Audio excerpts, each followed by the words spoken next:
right now we are at the reception.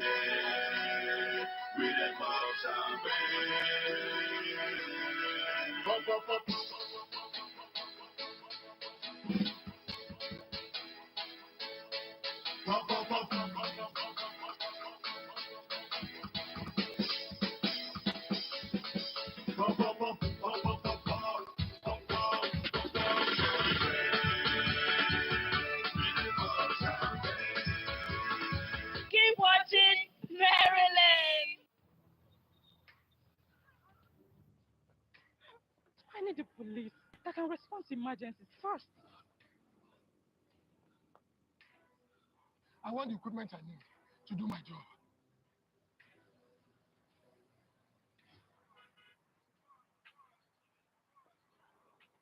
I want a police that won't harass or arrest me for no just reason.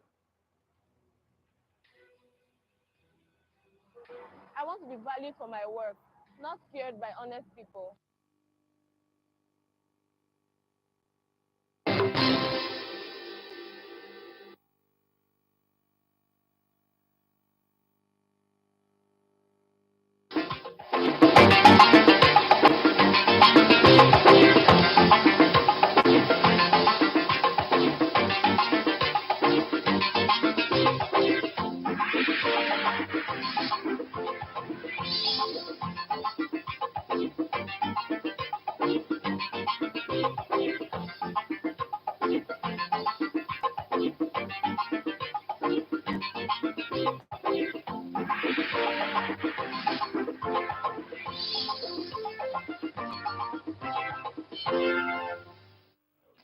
Top on the news.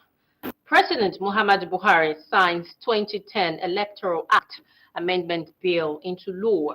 Plus, finally, notorious kidnapper Evans gets life imprisonment. Now the news in detail. After months of controversy over aspects, especially the modes of primaries to be approved for political parties, President Muhammadu Buhari has finally signed the reworked Electoral Act Amendment Bill into law. The president signed the bill at the presidential villa in the presence of the Senate President Ahmed Lawal and the Speaker House of Representatives officials. 5 years after his arrest, a high court sitting in Ikeja, Lagos, has sentenced notorious kidnapper Chukwudumeme Uwamadike, alias Evans, to life imprisonment alongside with 2 others. These followed their convictions on a 2-count charge bordering on conspiracy and kidnapping. Adeniyi Taiwo has a report. From their first arraignment on 28 August 2017 till date, Evans and 5 others have been under media glare while trying to beat a 2-count charge bordering on conspiracy and kidnapping preferred against them for the unlawful abduction of one Donatus Duru on February 14, 2017 around Ilupeju area of Lagos State and subsequently obtaining a ransom of 223,000 euros from him. The accused had on 19th October 2017 all pleaded not guilty to amended charges brought against them for contravening Section 411 Criminal Laws of Lagos State 2015 and Section 2 subsection 1 of the Kidnapping Prohibition Law number 13 Laws of Lagos State 2017. In a judgment that lasted more than 3 hours, Justice Hakeem Oshodi found Evans, the second defendant Uche Amadi, and the fourth defendant Okuchukwu Nwachukwu guilty of the 2 counts. He, however, acquitted and discharged wife of the second defendant Ogechi Uchechukwu alongside 2 other defendants. In reaching the verdict, the court took judicial notice of circumstantial evidence as well as confessional statements of the defendants contained in video clips and admitted as exhibits 2, 4, and 10 by the court. He frowned at attempts by defense counsels to discredit the exhibit, noting that provisions of Section 9, subsection 3 of Administration of Criminal Justice Act cited by the counsel did not invalidate the admissibility of confessional statements, especially when they are in keeping with sections of the Evidence Act. We're happy the way the judgment went. At least the court, in its wisdom and its evidence, which was carefully analyzed, and the court came to the conclusion that there was no iota of evidence against the third defendant, which is Mrs. Ogechi Uchechukwu, the fifth defendant, Mr. Ifeanyi Chilaka, and the sixth defendant, who happens to be my client, Mr. Fully prosecute this case. But like it was said back in the courtroom, the course of justice has finally been served. With the rising cases of kidnapping across the country, one can only hope that a judgment such as this will serve as a deterrent to others. From the premises of the Lagos State High Court, Ikeja, Adeniyi Taiwo, NTA News. The federal government will no longer tolerate any form of unscrupulous act designed by some marketers in the liquefied petroleum gas industry to deny Nigerians of accurate measurement of gas. Minister of Industry, Trade and Investment, Adeniyi Adebayo, was emphatic on this stance at a meeting with stakeholders in the gas subsector in Lagos. Abolade Salami completes the report. In response to a series of complaints received concerning under-dispensing of liquefied petroleum gas to Nigerians by some erring marketers, the Weights and Measures Department of the Federal Ministry of Industry, Trade and Investment, in compliance with Measures Act of 2004, charged members of the association to ensure that instruments used for trade are appropriate to guide against any form of sharp practices. Minister of Industry, Trade and Investment, Adeniyi Adebayo, represented by the Director, Weights and Measures Department, Azan Tai Ejubunu, said the under-dispensing of products experienced by some marketers from various LPG depots is a major concern the ministry is deploying tactics to address. In a situation you find that they take their ceiling gas to the LPG sales outlet to procure gas of 12.5. By the time you look at it, they have been under dispensed. Maybe they only get 10.5, 2.5 or 2.8 is out of it, which is a lot. And that is why government said it's not going to fold its arm and allow such thing to continue.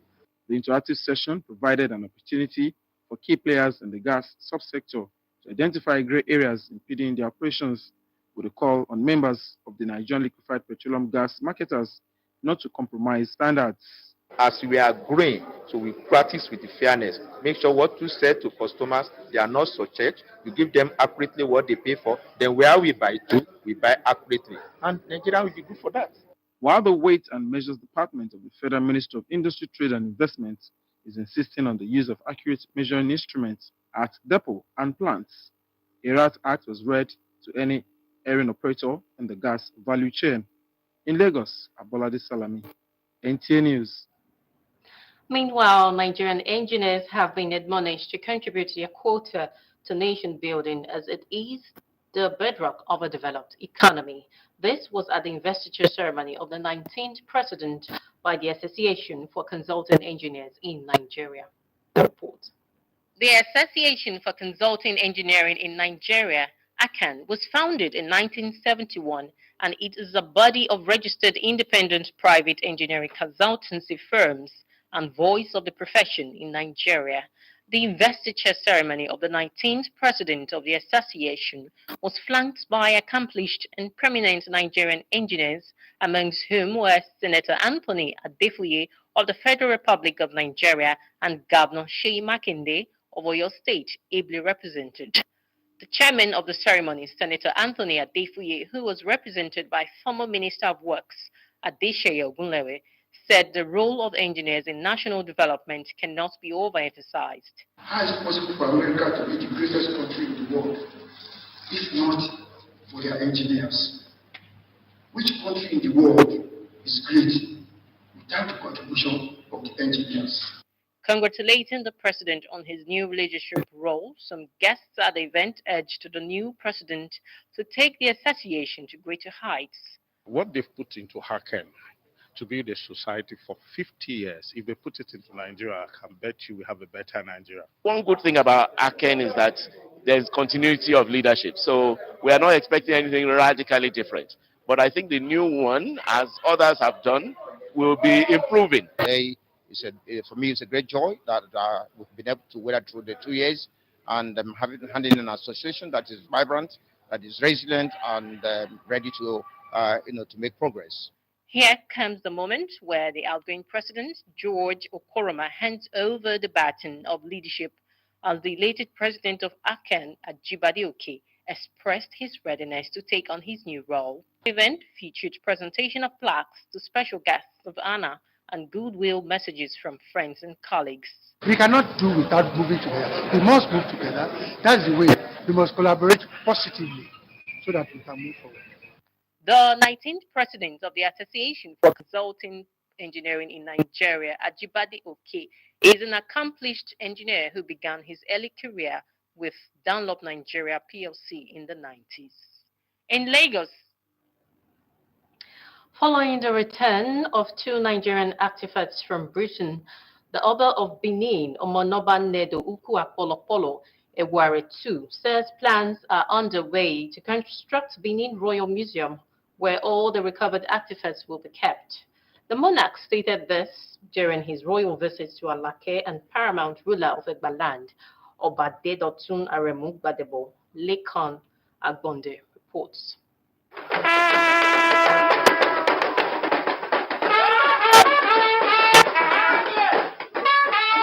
The visit of Oba Benin, who was received by his host, the Alake and paramount ruler of Egbaland, Oba Dedotun Aremu Gbadebo, depicted the brotherhood and traditional relationship which transcended the two kingdoms.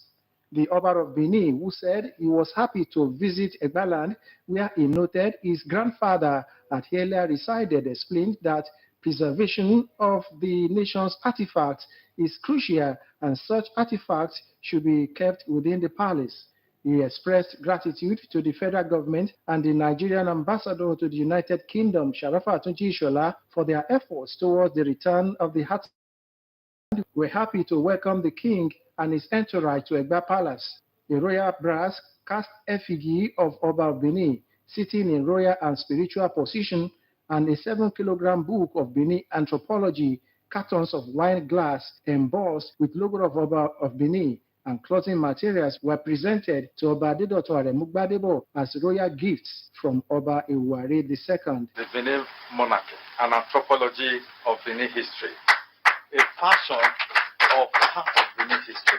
Representative of former President Olusegun Obasanjo, Chief Toye Okonlawon, and the Nigerian ambassador to the United Kingdom, Sharafa Atunji Ishola, also joined Oba Gbadebo to receive the Benin monarch in his palace. In Abeokuta, Lekan Agbonde, NTA News. And that concludes the news at 7 on NTA Lagos Channel 10. Thank you for watching. I am S.C. Owomaka. Up next is entertainment news with Lillian. To stay tuned.